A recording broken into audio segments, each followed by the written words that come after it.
నవ తెలంగాణ పత్రిక 9 సంవత్సరాలు పూర్తి చేసుకొని 10వ సంవత్సరంలోకి అడుగుడుతున్న సందర్భంగా నవ తెలంగాణ పత్రిక యాజమాన్యానికి, తర్వాత అందులో పనిచేస్తున్నటువంటి ఉద్యోగులకు, ప్రకటనకర్తలకు, తర్వాత ప్రతి ఒక్కరికి కూడా నవ తెలంగాణతో అనుబంధం ఉన్నటువంటి అందరికీ కూడా శుభాకాంక్షలు తెలియజేస్తున్నాను. తెలంగాణ అవతరించిన తర్వాత 2015వ సంవత్సరంలో నవ తెలంగాణ పత్రిక ఆవిష్కరించింది.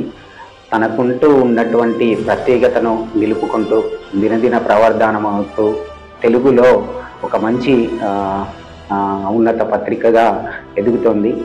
భవిష్యత్తులో మరిన్ని ప్రయోజనకరమైనటువంటి వార్తలు ప్రచురిస్తూ అందరి మన్నలను ఇలాగే పొందాలని, మరింత ఉన్నతిని సాధించాలని మనస్ఫూర్తిగా కోరుకుంటూ అందరికీ మరొకసారి శుభాకాంక్షలు తెలియజేస్తున్నాను. అనుదినం జనస్వరం నవ తెలంగాణ సమగ్ర తెలుగు దినపత్రిక.